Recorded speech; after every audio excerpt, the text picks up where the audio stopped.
বৃষ্টি বাদল দিনে মা বলল খিচুড়ি বানাও। তো সেই জন্য আমি বললাম ঠিক আছে চলো খিচুড়ি বানাচ্ছি। তো খিচুড়ি বানাবার জন্য আমি দেখো মুসুর ডাল, মুগের ডাল, কাঁচা লঙ্কা সব কিছু ধুয়ে রেডি করেছি। মানে ভেজে করব না, আমি মানে সেদ্ধ করেই খিচুড়িটা বানাবো যেরকম বানাই আমি। তো দেখছো বৃষ্টি উঠোনটা একদম জলে স্যাপস্যাপ করছে, আর এদিকে সবজিগুলো কাটা আছে, পুঁই, তারপরে গাজর, আলু সব কিছু কেটে রেডি করেছি। আর এই দেখো বৃষ্টি পড়ছে ঝমঝম করে। তো এই ঝমঝম বৃষ্টিতেই কিন্তু খিচুড়িটা ভালো লাগে। তো সব কিছু ধুয়ে রেডি করেছি, চলো এবার বসিয়ে দিই।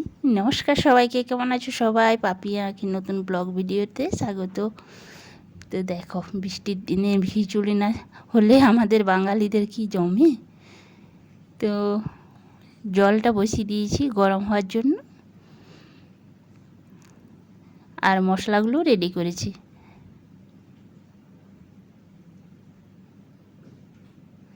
তো ডিম 4টে নিয়ে এলো, আর ফ্রিজে কটা আছে ডিম, তো একটা একটা করে ভাজবো পরে, সেটা এখন না।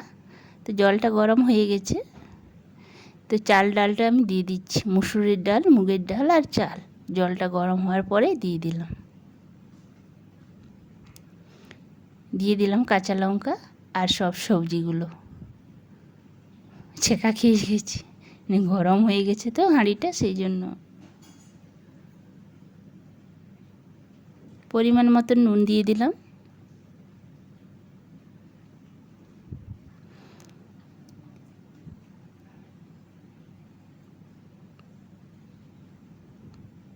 তারপর লাউ কেটে দিয়েছি আর হলুদ দিয়ে দিলাম।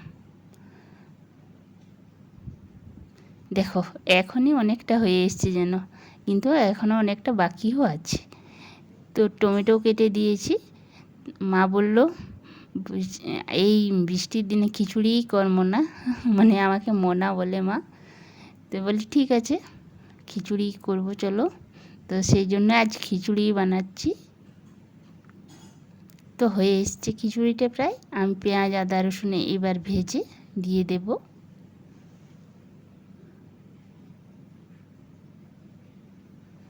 তো দেখো হয়ে এসছে, আর মিনিট 5 হয়ে গেলেই হয়ে যাবে।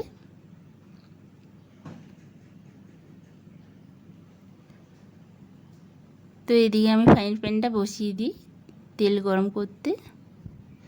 তো তেল গরম করার জন্য দিয়ে দিচ্ছি আমি, মানে তেল গরম করার জন্য বলছি, তেলটা দিয়ে দিচ্ছি গরম হওয়ার জন্য। এদিকে পেঁয়াজ, আদা, রসুন বাটাটা আমি রেডি করে রেখেছি, ওটা ভেজে নেব। তো তার আগে গোটা মশলা দিয়ে দিচ্ছি, গরম মশলা, এলাচ, দারচিনি আর লবঙ্গ দিয়ে দিলাম একটু ভেজে। তারপর আমি পেঁয়াজ, আদা, রসুন সব কিছু দিয়ে দেব। একটা শুকনো লঙ্কাও দিয়ে দিয়েছি। তারপর পেঁয়াজ, আদা, রসুনটা দিয়ে দেব। তো পেঁয়াজ, আদা, রসুনটা ভালো করে ভেজে নিচ্ছি। এবার আমি মশলা একটু দিয়ে দেব, জিরে গুঁড়ো আর লঙ্কা গুঁড়ো। হলুদ তো আগেই দেওয়া আছে, সেই জন্য আর হলুদ দেব না। তো পেঁয়াজটা একটু লাল লাল করে ভেজে তারপর মশলাটা দিয়ে দিলাম। মশলাটাও একটু কষে নিয়ে আমি এবার খিচুড়িতে দিয়ে দেব। তো এবার আমি খিচুড়িতে দিয়ে দিলাম। মশলাটা ভাজা হয়ে গেছে, যখনই তেল ছেড়ে গেছে মশলার থেকে জানবো যে ভাজা হয়ে গেছে। তারপর আমি মশলাটা দিয়ে দিলাম খিচুড়িতে।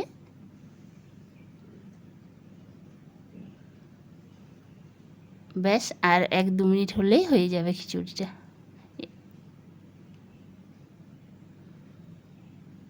খেতে কিন্তু দুর্দান্ত হয়েছিল। বাড়িতে তোমরাও একবার এইভাবে সিদ্ধ করে খিচুড়ি বানাবে, দেখবে খুব সুন্দর লাগে।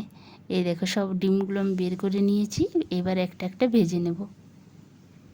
তো তার জন্য আমি পেঁয়াজ কুচি, লঙ্কা কুচি করে রেখেছি। এই দেখো ফ্রাইং প্যানটা আবার ধুয়ে আমি পরিষ্কার করে এবার ডিম ভাজবো, সেই জন্য তেল গরম করতে দিয়েছি। আর এদিকে পেঁয়াজ, কাঁচা লঙ্কা কাটা আছে।